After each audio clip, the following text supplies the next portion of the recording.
دیا کہ اس عورت کا تذکرہ موجود ہے جو خود آئی تھی، کوئی گرفتار کر کے نہیں لایا تھا، از خود آئی۔ احساس پیدا ہو گیا نا گناہ کا۔ یہاں بہت ساری غلطیاں کر کے بھی لوگ جب اپنی بات کرتے ہیں تو کہتے ہیں کبھی یاد تو نہیں کسی کے ساتھ زیادتی کی ہو، یاد تو نہیں کبھی کسی کا، بھئی آپ نے اتنے بڑے ولی ہونے کا دعویٰ کر دیے۔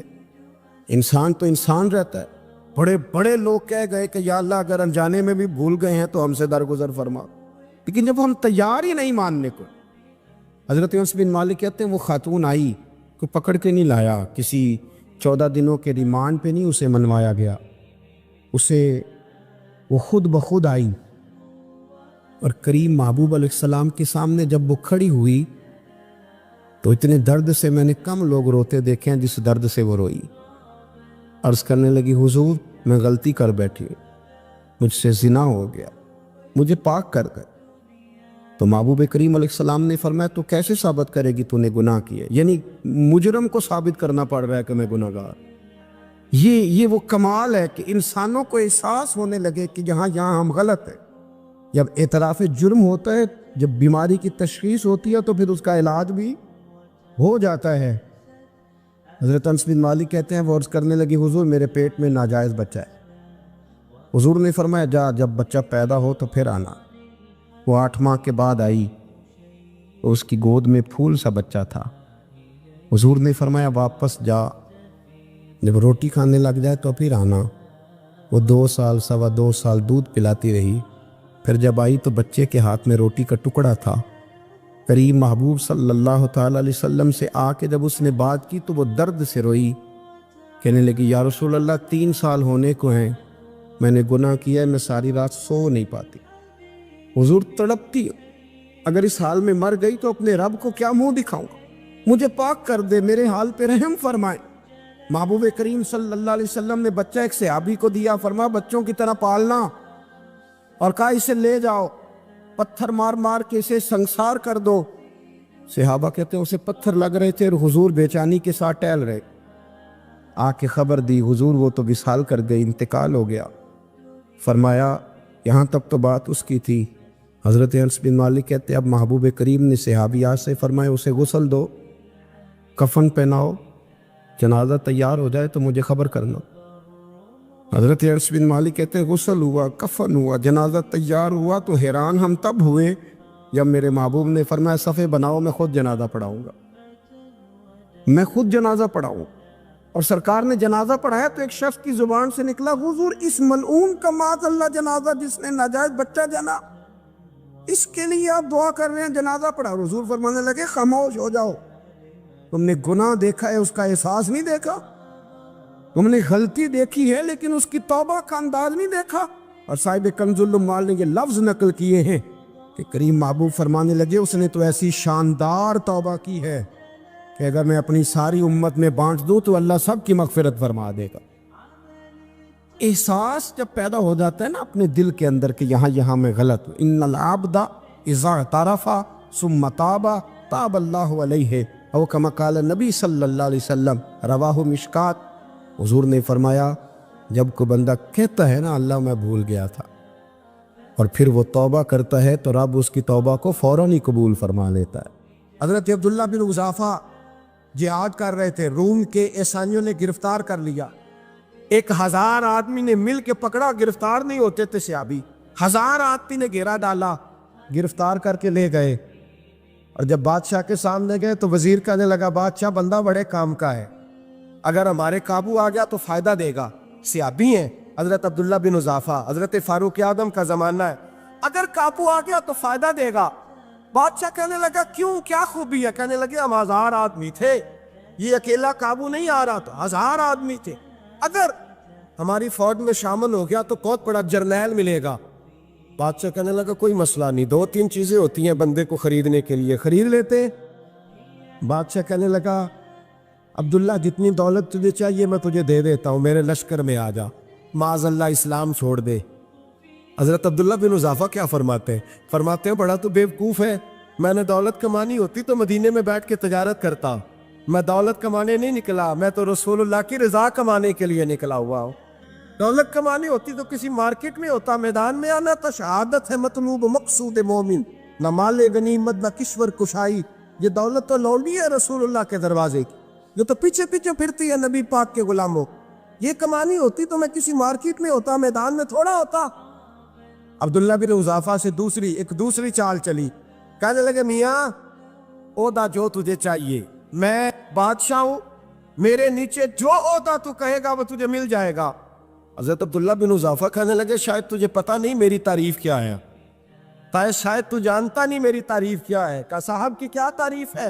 کہنے لگے میں رسول اللہ کا صحابی ہوں، اور کائنات میں سب سے بڑا عہدہ مصطفیٰ کے صحابی ہونے کا عہدہ ہے. صحابہ وہ صحابہ تھے جن کی ہر صبح عید ہوتی تھی، خدا کا قرب حاصل تھا، نبی کی دید ہوتی تھی. فرمایا میں نے حضور کے جلوے دیکھے ہوئے ہیں، مجھے عہدے کی ضرورت ہی نہیں، اور میں نے عہدہ لینا ہوتا تو میں سیاست کرتا، میں تو شہادت لینے نکلا ہوں میدان میں، عہدے کا میں نے کیا کرنا ہے. اب بادشاہ کہنے لگا اسے قتل کر دو. وزیر کہنے لگا نہیں، ایک بات اور ہے، مجھے ایک چال اور چلنے دو. کہا وہ کیا؟ کہنے لگے میری بیٹی بڑی خوبصورت ہے، مجھے موقع دو اپنی بیٹی کو سجا بنا کے. وہ جوان جس کی جوانی اتنی بڑی ہے کہ 1000 آدمی مقابلے میں کھڑا نہیں ہوتا، اس جوان کے کمرے میں رات کی تنہائی میں بنا سوار کے بی بی کو بھیجا. وہ بی بی کہتی ہے میں ساری رات بن سور کے اس صحابی کے کمرے میں بیٹھی رہی، لیکن یہ کیا شخص تھا، ساری رات ہی مصلے پہ بیٹھا رہا، ساری رات ہی. کچھ دیر تھک جاتا تو یہ کریم رسول پہ درود پڑھنا شروع کر دیتا. بی بی کہتی ہے سحری ہو گئی تو میں نے چھو کے دیکھا کہ انسان ہے کہ جن ہے، یہ بندہ ہے کہ فرشتہ ہے. چھو کے دیکھا. کہنے لگے پیچھے ہٹ جا. میں نے کہا میں نے تو سنا تھا تو 1000 کے مقابلے میں ہے، اور تو اتنا بے حس ہے کہ بنی صبری دلہن بیٹھی ہے، تو نے نظر نہیں کی. عبداللہ بن حذافہ، بی بی کہتی ہے نظر پھر نہیں اٹھائی، نظر پھر جھکی ہوئی ہے. کہنے لگے بی بی میں مجبور ہوں، اب میرے اوپر کوئی حسن نہیں چلتا، میں نے جلوائے بدوہا کا دیدار کیا ہوا ہے، اب میری نگاہوں میں جچتا نہیں کوئی، اس لیے کہ جیسے میرے سرکار ہے ایسا نہیں کوئی. کبھی بھی اب نہیں کسی کا میرے اوپر جادو چلتا. میں نے مصطفیٰ کو، اور کہا ذرا پیچھے ہٹ کے بیٹھ، مجھے میرے رسول نے غیر محرم سے بچنے کا حکم دیا ہے، ذرا پیچھے ہٹ کے بیٹھ. سحری کا وقت تھا. تو بی بی کہتی ہے اس نوجوان کے جملے میرا سینہ چیر گئے، کلیجہ پھٹ گیا، چیخ نکلی، میں کفر کے عالم میں روئی. میں نے کہا مجھے بتا تو صحیح، آخر یہ جذبہ کہاں سے ملتا ہے؟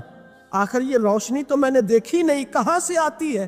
ایک میرا باپ ہے جو بنا سور کے مجھے تیرے کمرے میں چھوڑ گیا، بتلا یہ کہاں سے کیف آتے ہیں؟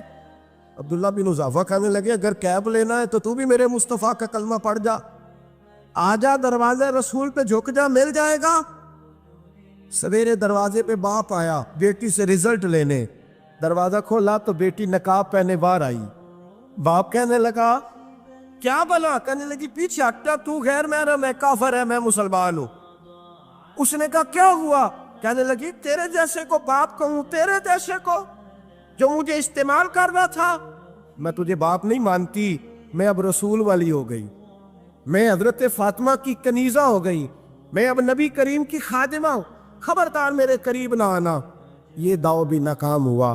اب حضرت عبداللہ بن حذافہ کے سامنے موت کھڑی کی، ایک کڑا میں تیل گرم کیا، کہنے لگے تجھے اس میں جلایا جائے گا. حضرت عبداللہ بن حذافہ رضی اللہ تعالیٰ عنہ جب جلنے کے قریب ہوئے تو رونے لگے. روم کا بادشاہ کہنے لگا شاید ڈر گیا ہے. کہنے لگے اب سمجھ آئی ہے، اب تجھے پتہ چلا ہے، چلا آ جا. حضرت عبداللہ بن حذافہ کہنے لگے تو کافر ہے، تیری کافروں والی سوچ ہے، اس لیے نہیں رویا کہ موت سے ڈر گیا ہوں، میں تو اس لیے رویا ہوں کہ ایک جان ہے وہ نبی پاک پہ قربان ہو رہی ہے. کاش رب مجھے 1000 جان دیتا، میں ساری مصطفیٰ پہ قربان کر دیتا. ایک سنار نے گلی میں یتیم چھوٹے سے بچے کو گھومتے دیکھا تو سنار بے اولاد تھا، بچے کو اٹھا کے گھر لے آیا. 18 سال اس بچے کی پرورش کی، اس کو پالا پوسا، جوان کیا. سنار کے پاس وہ دکان پہ چلا جاتا، وہ کئی دفعہ دکان پہ رہتا، کئی دفعہ گھر میں رہتا. ایک دفعہ وہ دکان پہ تھا، بچہ گھر تھا، 18 سال کا جوان. اس کی بیوی اکیلی تھی. وہ جس نے ماں بن کے پالا تھا اس نے اسی پہ حملہ کر دیا، اس کا بازو بری نیت سے تھاما. بیوی چیخی. تھوڑی دیر گزری تو وہ نوجوان پیروں میں بیٹھ گیا، کہنے لگا اماں پتہ نہیں مجھے کیا ہوا۔ شام کو سنار آیا، بیوی چیخنے لگی، چلانے لگی، کہنے لگی آج عجیب بات ہوئی، جس کو میں نے جگر کا خون دے دے کے پالا اسی نے گندی نظر ڈالی۔ سنار محو حیرت ہے، بیوی کا خیال تھا کہ لات اٹھائے گا، ڈنڈا اٹھائے گا، نوجوان کو مارے گا، لیکن وہ رونے لگ گیا۔ اس نے کہا آج اس نے میرا بازو تھاما ہے، جانے کیا کیا ہے۔ پریشان ہونے لگ گیا، سجدے میں گر گیا، کہا تو بتاتا کیوں نہیں؟ تو وہ سنار کہنے لگا اس کی غلطی نہیں، 18 سال کے بعد آج مجھ پر بھی شیطان سوار ہوا تھا۔ ایک عورت آئی تھی، وہ اپنے بازوؤں میں چوڑیاں پہننا چاہتی تھی تو میں نے بھی گندی نظر سے ہاتھ ڈالا تھا، رب کریم نے مجھے فوراً اس کی سزا دی۔ جن کے گھروں میں بیٹیاں ہوتی ہیں ان کی نظریں گندی نہیں ہوتی، جو بیٹیوں کے باپ ہوتے ہیں، جو بہنوں کے بھائی ہوتے ہیں، ان کی نظریں گندی۔ اور اگر تو ٹیلی فون کرتا ہے، تو کسی عورت کے ساتھ تعلق رکھتا ہے تو یہ بات لکھ لے، امام فخر الدین رازی 1، علامہ اسماعیل حقی 2، ملا جلال الدین رومی 3، امام خازن 4، امام جلال الدین سیوطی 5 حدیث کے استاد اور محدث لکھتے ہیں کہ اگر تو کسی پر گندی نظر ڈالے گا تو تیرا گھر بچ سکتا، یاد رکھ نہیں بچے، اس لیے کہ تیری نظر ہے، کسی کی بیٹی کو بیٹی سمجھ تاکہ تیری بچی کا پردہ قائم رہے، کسی کی بہن کو، یہ کیا بات ہوئی کہ تو جتنا مرضی گند معاشرے میں پھیلاتا رہے تیرا گھر بچا رہے، یہ کیسے ہو سکتا ہے؟ فَإِنَّ لَهُ مَعِيشَةً ضَنْكَ، اللہ فرماتے ہیں زندگی تنگ ہو جائے گی تیرے لیے مشکل، تو ڈھونڈتا پھرے گا کہ میں مرنے کو جگہ تلاش کروں۔ سچی توبہ کرے، کھری توبہ۔ یہ گناہ انسان کو مجبور کر دیتے۔ حضرت عبداللہ بن مبارک رحمۃ اللہ تعالیٰ علیہ، ان کے سینکڑوں شاگرد تھے، ایک شاگرد کے انتقال کا وقت آیا تو گھر گئے ملنے، آپ کہتے ہیں میں نے زور لگا لیا پر اس کی زبان پر کلمہ جاری نہیں ہوا، میں اسے کہتا کلمہ پڑھ پر اس کی زبان پر جاری، اللہ اکبر، بہت بڑی نعمت ہے، دعا فرمائیں اللہ ایمان کی موت عطا فرما، ایمان کی موت دے اللہ کریم، ایمان کی موت دے۔ ایسے بھی لوگ دیکھیں ہیں، مسجد نبوی ہے، رسول اللہ کا شہر ہے، سر سجدے میں ہے، روح پرواز کر گئی، روح پر کتنا نصیبوں والا ہے، کتنا نصیبوں والا کہ مسجد نبی میں سر سجدے میں رکھا ہے، اور اللہ تبارک و تعالیٰ نے محبوب کے قدموں میں موت عطا فرمائی۔ حضرت عبداللہ بن مبارک کہتے ہیں میں نے اس کو کہا کلمہ پڑھ تو اس کی زبان پہ جاری نہیں ہوتا، میں بار بار کہتا تو وہ منت کرتا، کہتا حضور میں کوشش کرتا ہوں جاری نہیں ہوتا۔ فرماتے میں پریشان ہو کے اٹھا، ابھی میں دروازے پہ پہنچا تھا، اس نے چیخ ماری اور روح پرواز کر گئی، بچے رونے لگے، بیوی رونے لگی، تو میں نے اس کی بیوی سے کہا کہ یہ جرم کیا کرتا، اتنا بڑا پاپی پہ کلمہ جاری نہیں ہوا۔ اس کی زوجہ کہنے لگی حضرت جی 2 گناہ تھے اس کے، ایک تو یہ شراب کا عادی تھا، روکتی تھی باز نہیں آتا تھا، اور دوسری بات یہ کہ یہ اپنی اماں کا نافرمان تھا، وہ 2 گلیاں چھوڑ کے رہتی ہے، یہ کبھی ملنے نہیں گیا تھا، اس بوڑھی کا کلیجہ اس کی طرف سے بڑی تکلیف میں تھا۔ حضرت عبداللہ بن مبارک کہنے لگے جا تو بھی دعا کر، اس کی ماں کو بھی کہہ دعا کرے کہ یہاں تو یہ کلمہ نہیں اسے نصیب ہوا، اللہ کرے اللہ آخرت کی منزلیں اس کی بہتر فرما دے۔ حضور صلی اللہ علیہ وسلم کے پاس ایک مہمان آ گئے رات کے وقت میں، جب وہ آئے تو حضور نے پوچھا کھانا کھانا ہے؟ تم نے کہا کھانا ہے۔ جھوٹ اور بھوک کو جمع کرنا منع ہے، کہا جی کھانا ہے۔ تو حضور صلی اللہ علیہ وسلم نے فرمایا ازواج مطہرات کے گھروں میں پتہ کرو کچھ ہے۔ حضرت ام سلمہ کے گھر میں پتہ کیا تو کہا یا رسول اللہ 4 دن سے روٹی نہیں پکی۔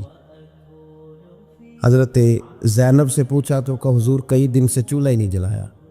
حضرت عائشہ صدیقہ، حضرت میمونہ، حضرت سودا، تمام گھروں سے بظاہر یہ 2 جہاں کے شاہ ہیں پر پاس کچھ رکھتے نہیں، 2 جہاں کی نعمتیں ہیں ان کے خالی ہاتھ میں، ہر چیز ہے پر فقر اختیاری ہے، کوئی شے نہ ملی۔ نبی پاک صلی اللہ علیہ وسلم نے مسجد میں اعلان کیا، فرمایا کون ہے جو میرے مہمان کو روٹی کھلائے؟ ان لفظوں کا حسن کوئی حسن والا ہی سمجھ سکتا ہے، فرمایا کون ہے جو میرے مہمان کو کھانا کھلائے؟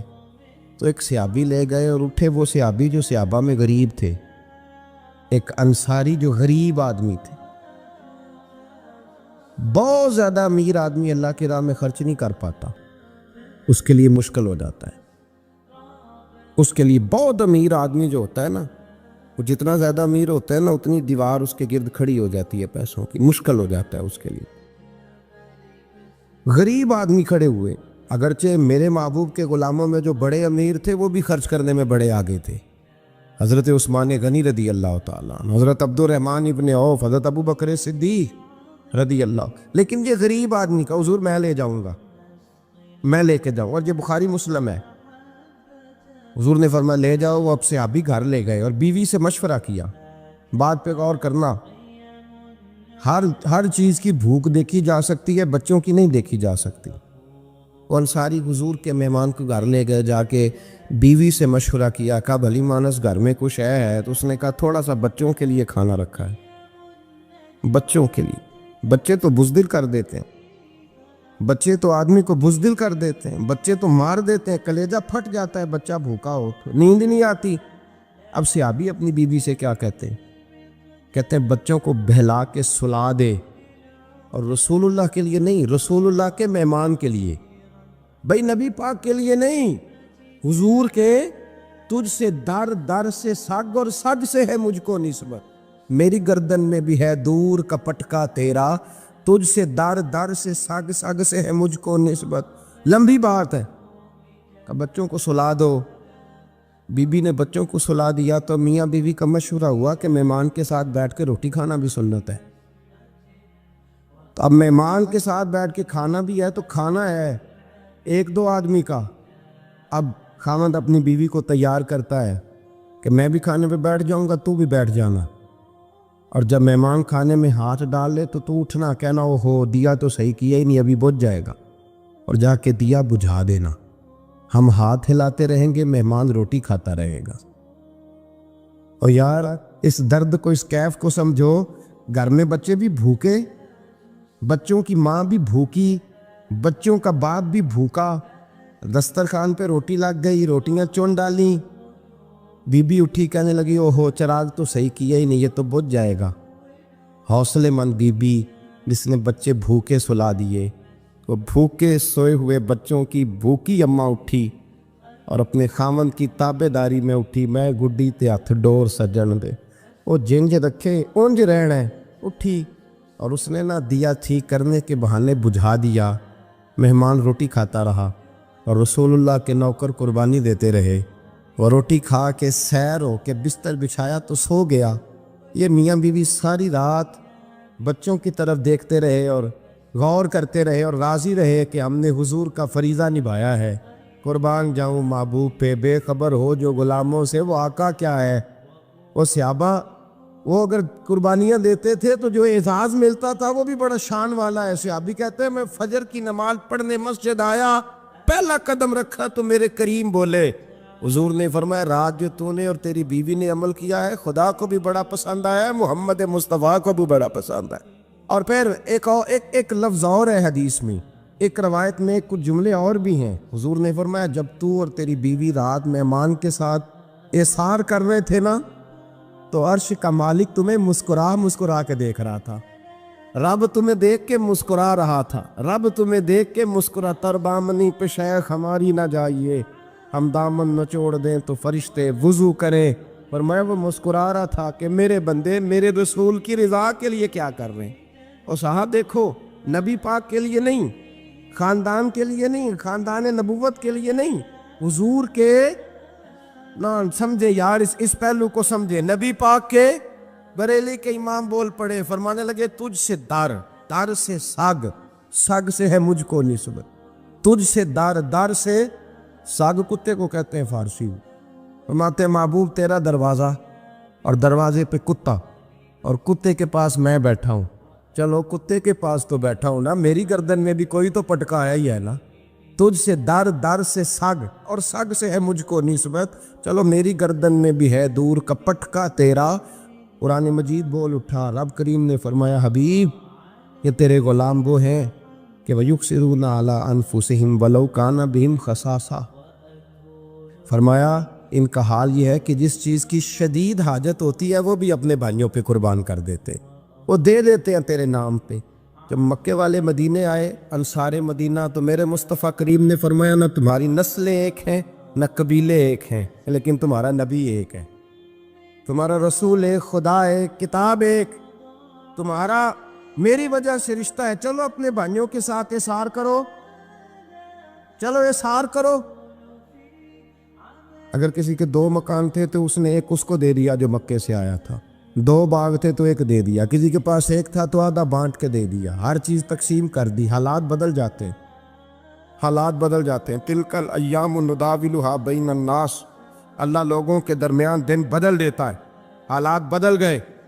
بڑا مال غنیمت آیا، بنو نذیر کا علاقہ فتح ہوا تو میرے رسول پاک صلی اللہ تعالیٰ علیہ وسلم نے انصار مدینہ کو اکٹھا کیا، فرمایا بھئی مال اب بڑا آ گیا ہے۔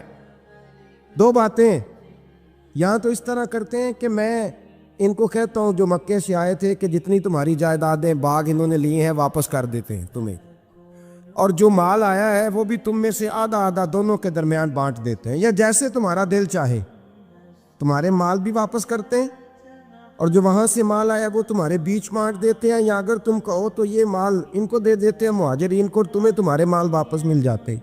حضور نے پوچھا انصار مدینہ سے، حضرت سعد بن معاذ، سعد بن عبادہ تڑپ کے کھڑے ہوئے، عرض کی محبوبہ میں تو ابو بکر کو جانتا ہی نہیں تھا، حضور مجھے کیا پتا عمر کون ہے، میں کیا جانوں عثمان غنی مولا علی کی عظمتوں کو، محبوبہ میں نے تو تجھے ان کی طرف مسکرا کے دیکھتے ہوئے دیکھا ہے، تیرا جلوہ دیکھا ہے، تجھ سے در در سے ساگ ساگ سے ہے مجھ کو نسبت، یا رسول اللہ صلی اللہ علیہ وسلم ہم سے مشورہ نہ کریں، آپ اس طرح کریں جو جائیدادیں ہم نے انہیں دی ہیں وہ بھی ان کے پاس رہنے دیں، اور جو مال آیا ہے وہ بھی ان میں تقسیم کر دیں، اس لیے کہ ہمیں تو بس اتنا پتہ ہے کہ یہ آپ کے غلام ہیں، آپ کے نوکر ہیں، ہمیں اس سے زیادہ کسی چیز کے کوئی غرض، بس آپ کے غلام ہیں، بات ختم ہو گئی۔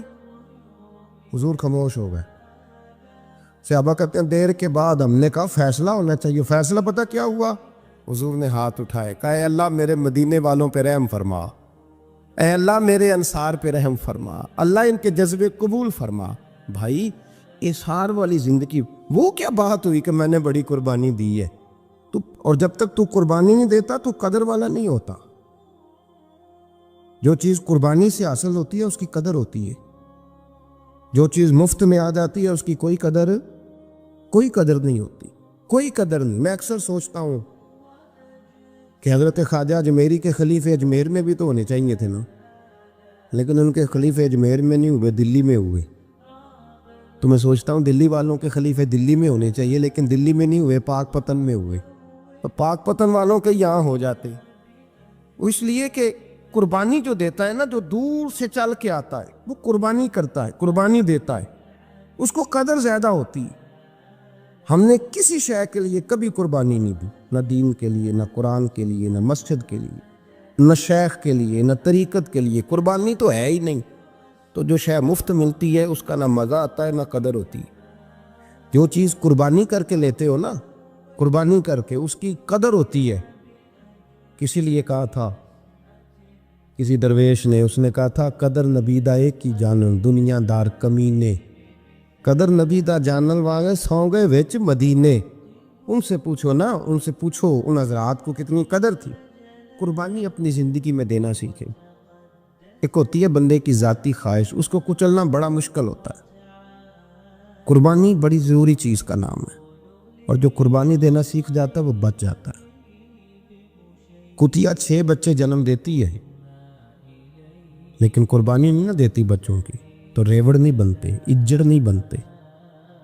بکری 2 بچے پیدا کرتی ہے اور سال کے بعد ہزاروں بچوں، لاکھوں بچوں کی قربانی دیتی ہے، پر پھر بھی جدھر جاؤ بکرے ہی بکرے نظر آتے ہیں۔ جو قربانی دینا سیکھ جاتا ہے نا، یزید نے کوئی قربانی نہیں دی، اس لیے کوئی شخص بھی کھڑا ہو کے نہیں کہتا، حالانکہ 14-15 بیٹے تھے یزید کے، کوئی بھی کھڑا ہو کے نہیں کہتا میں اس کی نسل میں سے ہوں۔ امام حسین نے ساری قربانی دے دی۔ ایک زین العابدین بچے تھے، پوری دنیا میں اللہ نے سید عطا فرمائے ہوئے ہیں۔ جو قربانی دینا سیکھ جاتا ہے وہ بچ جاتا ہے۔ ہم نا قربانی کیا، ہمارے پاس تو اضافی شے ہے وہی دینے کو تیار نہیں۔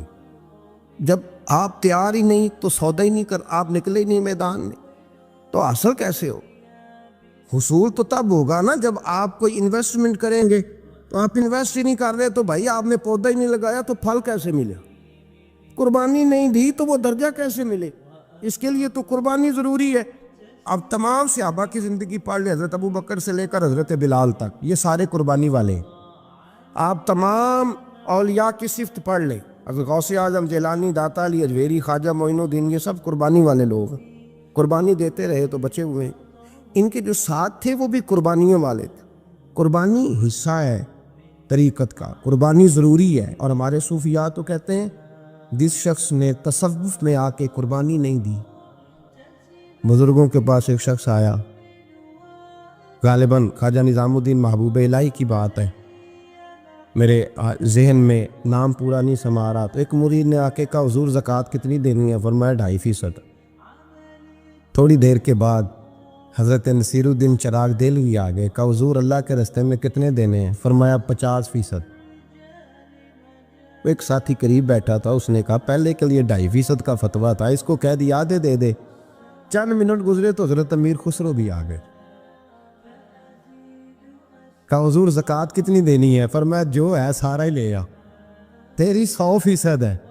تو وہ ساتھی جو قریب بیٹھے تھے اس نے کہا بابا فتوے علیحدہ علیحدہ ہیں۔ فرمایا فتویٰ ایک ہی ہے، بندے علیحدہ علیحدہ ہیں، فتویٰ ایک ہی ہے، مجھے پتہ ہے کون کتنے دے سکتا ہے، وہ جس کو میں نے 2.5% کہا ہے وہ بھی جا کے حساب کتاب کرے گا، اس نے 2.5 بھی پورا نہیں دینا۔ اور فرمایا جس امیر خسرو کو میں نے کہا نا سارا لے آ، اس کا دل کرے گا میں اپنا مکان بھی توڑ کے لے آؤں۔ میں نے فتویٰ ایک ہے، بندہ دیکھ کے بات کی ہے۔ بھائی قربانی نہیں ہے، اظہار ہی نہیں ہے، جذبہ ہی نہیں ہے، ہمارا مزاج ہی نہیں ہے۔ لیکن نا یہ اب ایک تو شریعت کی قربانی ہے نا یہ، تو اس پہ بھی لوگ بڑا سوچیں گے، اس پہ بھی لوگ بڑا سوچیں گے، فتوے پوچھتے پھریں گے کہ جی میرے اوپر تو ابھی میں نے تو 15,500 قرضہ دینا ہے، دوں کہ نہ دوں، کون سی دوں؟ فتوے پوچھیں گے، دینے کی دفعہ فتوے پوچھیں گے اور لینے کی دفعہ چھٹی، جو آتا ہے آنے دو۔ کبھی لینے کی دفعہ بھی فتویٰ پوچھنا صاحب کہ یہ مجھے اتنا مال آ رہا لے لوں کہ نہ لوں، وہ لے لیا، قابو کر لیا، جب دینے کی باری آئی تو فتویٰ اظہار کرے۔ اور اظہار صفت ہے مسلمان کی، یہ اظہار کرنے لگتا ہے تو بچنے لگ جاتا ہے، اس کا فائدہ ہونے لگ جاتا ہے، قربانی دینے لگ جاتا ہے تو بچ جاتا ہے۔ کسی نے کہا تھا سن اے مسلمان، یہ نقطہ فیض قرآنی میں ہے، عظمت و اسلام اور مسلم صرف قربانی میں ہے۔ اگر تو جینا چاہتا ہے تو قربان ہو۔ حضرت سیدنا ابو بکر صدیق فرماتے ہیں میں حضور کے سامنے بیٹھا، ایک شخص آیا، اس نے آ کر کے کہا یا رسول اللہ صلی اللہ تعالی علیہ وآلہ وسلم، یہ میرے ہاتھ کے اندر خنجر ہے، میں قتل کر کے آیا ہوں۔ قاتل کھڑا ہوا، ایک طرف قرآن مجید کا حکم ہے کہ جس نے ایک آدمی کو قتل کیا پوری انسانیت کو قتل کیا، حضور یہ خنجر ہے، قتل کر کے آیا ہوں۔ میرے مصطفیٰ نے فرمایا کس کو قتل کیا؟ عرض کی حضور سگی بہن کو مارا ہے، سگی بہن تھی میں نے قتل کر دی۔ میرے نبی پاک صلی اللہ علیہ وسلم نے فرمایا کیوں مارا؟ پیار نہیں تھا؟ کہا محبوبہ بہن سے کس کو پیار نہیں ہوتا، بڑا پیار تھا، پر مارا کیوں؟ تو صحابی رونے لگے، کہنے لگے محبوبہ میں بڑا پیار کرتا تھا، پر وہ کافرہ تھی، مشرکہ تھی، بڑا پیار کرتا تھا، جب بھی اس کے پاس جاتا وہ آپ کے بارے میں بات چھیڑ دیتی، میں اس کو کہتا سارا کچھ کر لے میرے نبی کے بارے میں بات نہ کر دو، میں ہر شے سہ لیتا، پر مصطفیٰ کریم کی ذات کے بارے میں کوئی بات برداشت کرنے کی طاقت نہیں رکھتا، یہ والا جملہ نہ کہنا، میں اس کو روکتا، منع کرتا، وہ باز نہ آتی۔ کہتے ہیں آج اس نے اتنی سخت بات کی کہ میں اس کا گلا کاٹ آیا ہوں، قتل کر دیا ہے، حضور میرے لیے حکم کیا ہے؟ تو نبی پاک نے فرمایا جا تیرے اوپر کوئی سزا نہیں، تو نے جو کیا ہے اچھا ہی کیا ہے، نہیں اچھا کر ڈالا ہے جو تو نے کیا ہے۔ ایک صحابی نابینا تھے، آنکھوں سے نظر نہیں آتا تھا، رشتہ کوئی نہیں دیتا تھا، معذور آدمی تھے، نکاح ہوا، شادی ہوئی، 2 بیٹے دیے اللہ، گھر بس گیا، بیوی کپڑے دھو کے دیتی، خدمت کرتی، روٹی پکا کے دیتی، بچے بڑے حسین تھے، اور وہ صحابی خود فرماتے ہیں، نابینا صحابی کہتے ہیں موتیوں کی طرح کے میرے بچے، جو بھی آتا آ کے کہتا تیرے موتیوں کی طرح کے لال ہیں۔ لیکن آپ فرماتے ہیں ایک صبح اعلان ہو گیا، مدینے میں شور ہو گیا کہ اس نابینا صحابی کی بیوی قتل ہو گئی، کسی نے خنجر کے دبایا، مر گئی ہے۔ کہتے ہیں اس کے لواحقین اکٹھے ہوئے، در رسالت مآب پہ آئے، آگے کہنے لگے حضور ہمارا قاتل ڈھونڈ کے دیں، ہماری بیٹی کو کس نے مارا؟ میرے رسول پاک نے مجمع پہ نظر ڈالی، فرمایا بھائی مجھے کہنے کی ضرورت نہ پڑے، اگر قاتل موجود ہے تو خود اٹھ جائے۔ خود اٹھے، وہ نبینا صحابی بیچ میں سے اٹھ کے کھڑے ہو گئے، کہنے لگے سونیا قاتل کوئی باہر نہیں، میں خود قاتل ہوں، میں نے مارا ہے، میں قاتل ہوں، میں نے مارا ہے۔ مصطفیٰ کریم سید عالم صلی اللہ علیہ وسلم نے فرمایا تجھے تو اس کی بڑی ضرورت تھی، بڑی حاجت تھی، تیری بیوی تھی، تیرا گھر سنبھالتی تھی، تیرے بچے تھے۔ صحابی عرض کرنے لگے حضور سارا کچھ ٹھیک تھا پر وہ آپ کی بے ادب تھی، حضور اس کے آنے سے میرا گھر بس گیا، روٹی پکنے لگی، کپڑے ملنے لگے، اولاد ہونے لگی، میں دنیا پہ آ گیا، لیکن محبوبہ میں نے وہ سکھ کیا کرنے ہیں جو تیری بے ادبی پر تعمیر کیے جائیں۔ یا رسول اللہ مجھے کیا حاجت اس چیز کی، اس میں آپ کا پیار ہی نہ ہو، یا رسول اللہ آپ کی محبت ہی نہ، حضور میں نے قتل کر ڈالا ہے، مجھے بیوی نہیں چاہیے، مجھے وہ والی چاہیے جس کی زبان پر رسول اللہ کے نام کے ترانے ہو، جو حضور کی محفل کرنے والی ہو، نعت پڑھنے والی ہو، جو نبی پاک علیہ السلام کی ازواج کا، اولاد کا، بیٹیوں کا ذکر کرنے والی۔ مجھے وہ بی بی نہیں چاہیے جو بی بی بے ادبی کرے۔ میرے نبی پاک صلی اللہ علیہ وسلم نے محلے داروں سے پوچھا، فرمایا بات اس کی ٹھیک ہے؟ کہا حضور واقعی بے ادب تھی۔ نبی پاک نے فرمایا اٹھو پھر چلے جاؤ، اس نے انسان نہیں مارا، اس نے گستاخ رسول کو مارا ہے، اس نے ایک گستاخ رسول کو مارا ہے۔ بھائی یاد رکھے نبی پاک کا پیار ایمان کا حصہ ہے، اس میں کوئی کمپرومائز نہیں۔ حضرت ابو عبادہ بن جراح نے میدان کے اندر اپنے باپ کو قتل کیا، باپ کو مارا۔ حضور سید عالم صلی اللہ علیہ وسلم نے کہا ابو عبادہ تو نے باپ ہی مار دیا ہے؟ کہا حضور باپ نہیں چاہیے، رسول اللہ کا وفادار چاہیے، حضور وفادار چاہیے۔ نبی پاک صلی اللہ تعالی علیہ وآلہ وسلم کی محبت اصل دین ہے، اصل دین۔ صحابہ کرام نے ہر چیز سے بڑھ کر رسول پاک سے پیار کیا، ہر چیز سے بڑھ کر، بھلا دی دنیا ساری انہوں نے، لیکن رسول پاک سید عالم صلی اللہ علیہ وسلم کا پیار انہوں نے اپنے دل سے نہیں بلایا، اپنی اولادیں لا کے حضور کی خدمت میں پیش کر دی، اپنے بچے لا کر پیش کر۔ حضرت عائشہ صدیقہ رضی اللہ تعالیٰ عنہ فرماتی ہیں ساری زندگی ابو بکر صدیق نے ڈانٹا نہیں، میرا باپ رفیق تھا، شفیق تھا، مہربان تھے، کوئی کبھی انہوں نے سخت گھورا بھی نہیں ہماری طرف۔ لیکن کہتے ہیں ایک دن میں حضور کے ساتھ گفتگو کر رہی تھی، بچی تھی، میری آواز ذرا بلند ہوئی تو کہتے ہیں جناب ابو بکر صدیق رضی اللہ تعالیٰ عنہ باہر سے دوڑے آئے، اندر آئے، حضرت ابو بکر نے تھپڑ اٹھایا، میرے منہ پہ مارنے لگے، حضور آگے بڑھے، بچایا۔ میں نے کہا ابا جی آپ نے تو گھورا بھی کبھی نہیں، یہ کیا ہوا؟ حضرت جناب عائشہ صدیقہ کہتے ہیں ابو بکر صدیق رو پڑے، کہنے لگے عائشہ میرے اوپر سے پہاڑ بھی گزر جائیں تو مجھے تکلیف نہیں ہوتی، اور میرے مصطفیٰ کے سامنے کوئی اونچا بولے بھی تو میرا دل ٹوٹ جاتا ہے۔ خبردار، حضور سید عالم، حضرت عمر کا زمانہ تھا، کچھ لوگ آئے کہیں اور کے رہنے والے، مسجد نبی میں اونچی آواز میں بولنے لگے، اونچی آواز میں باتیں کرنے لگے۔ حضرت عمر نے بلایا، فرمایا ادھر آؤ، کون ہو، کہاں سے آئے ہو؟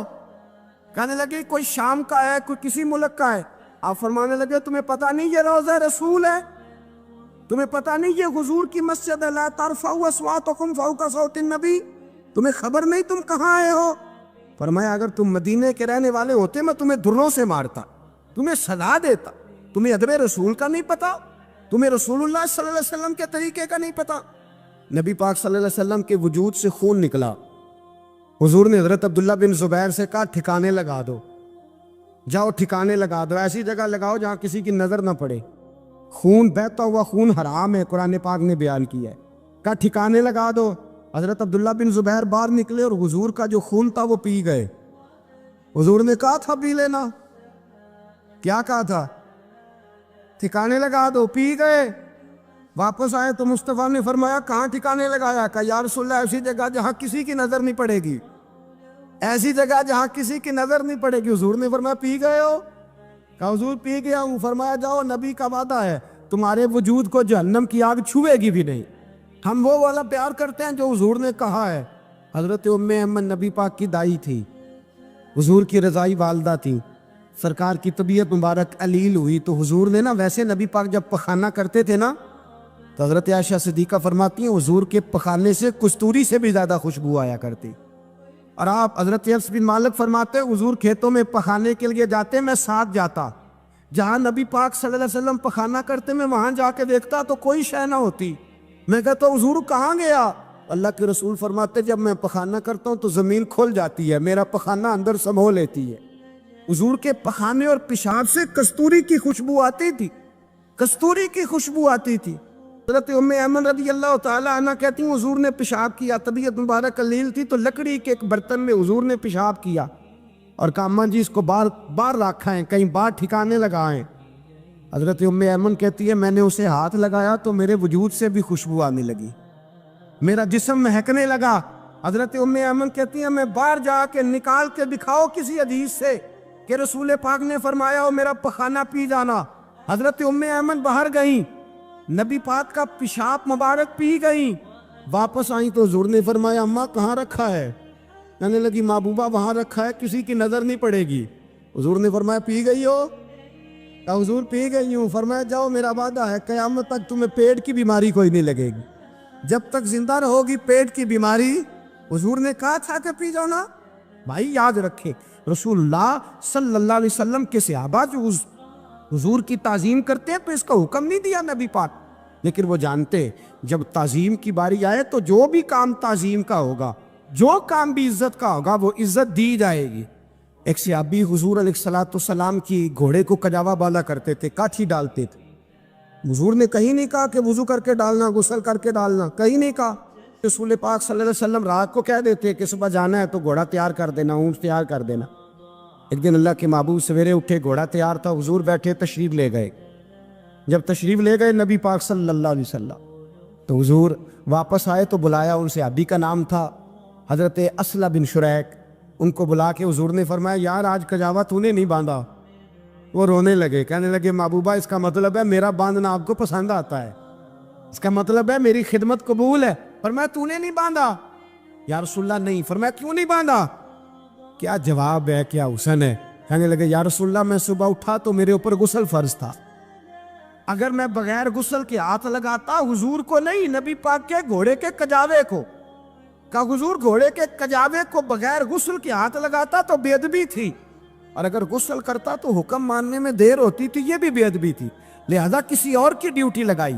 صحابہ نے حضور کی وہ تعظیم کی جس کا حضور نے حکم نہیں دیا تھا نبی پاک نے کہ یہ والی تعظیم کرو۔ ایک دن حضرت عمر فاروق جناب ابو بکر صدیق سے ملنے آئے، کہنے لگے ابو بکر ایک کام سے آیا ہوں۔ کہا عمر کہو۔ امیر المومنین کے پاس آئے جناب عمر، ایک کام سے آیا ہوں۔ کہیے۔ کہنے لگے ایک شے کی ضرورت ہے، مانگوں گا تو آپ دے دیں گے؟ جناب عمر فاروق رضی اللہ تعالیٰ عنہ کہنے لگے میرے بس میں ہوئی تو ضرور دے دوں گا، تو میرا بھائی ہے بات تو کر۔ تو حضرت عمر نے پتا کیا مانگا؟ کہنے لگے ابو بکر وہ جو غار ثور میں تم 3 دن حضور کے ساتھ رہے ہو نا، میں 3 راتیں نہیں مانگتا، ان میں سے مجھے 1 رات دے دو۔ اور کیا لفظ ہیں، کیا حسن ہے۔ کہنے لگے عمر کی زندگی کی ساری نیکیاں لے لو، 3 راتوں میں سے 1 رات مجھے دے دو، 1 رات مجھے دے دو۔ حضرت ابو بکر صدیق رضی اللہ تعالیٰ عنہ رو پڑے، کہنے لگے میں نے کہا تھا جو بس میں ہوگا دوں گا، یہ تو میرے مصطفیٰ کی محبت ہے، یہ کسی کو دینا میرے بس کی بات ہے، یہ حضور کا پیار ہے جو میں نے سنبھال کے رکھا ہوا ہے، سنبھال کے پھر کے گلی گلی تباہ ٹھوکرے سب کی کھائے کیوں، دل کو جو عقل دے خدا تو تیری گلی سے جائے کیوں، جان ہے عشق مصطفیٰ روز فضو کرے خدا، ارے جس کو ہو درد کا مزہ وہ ناز دوا اٹھائے کیوں، اب تو نہ روک ہے غنی عادت سگ بگڑ گئی، پہلے ہی دن میرے کریم لقمہ تر کھلائے کیوں۔ حضرت بلال کہتے ہیں میں اذان پڑھ رہا تھا، ابو بکر سن رہے تھے، انہوں نے چوم کے آنکھوں سے لگایا، بعد میں کہ ملا علی قاری نے لکھا ہے، بعد میں کسی صحابی نے کہا محبوبہ ابو بکر نے انگوٹھے چوم کے آنکھوں سے لگائے ہیں، اور انہوں نے چوم کے کہا قرۃ عینی بھی کہا یا رسول اللہ، حضور آپ میری آنکھوں کی ٹھنڈک ہے۔ میرے مصطفیٰ نے فرمایا جو میرے ابو بکر کی طرح کرے گا اس کی آنکھوں میں کبھی تکلیف نہیں ہوگی، اس کی آنکھوں میں کبھی تکلیف۔ حضور آپ نے تو حکم ہی نہیں دیا، آپ نے تو کہا ہی نہیں یہ کام کرنے کا، آپ نے تو کہا ہی نہیں یہ ذکر کرنے کا۔ میرے رسول کریم سید عالم صلی اللہ تعالی علیہ وسلم کا پیار ایمان کی جان ہے۔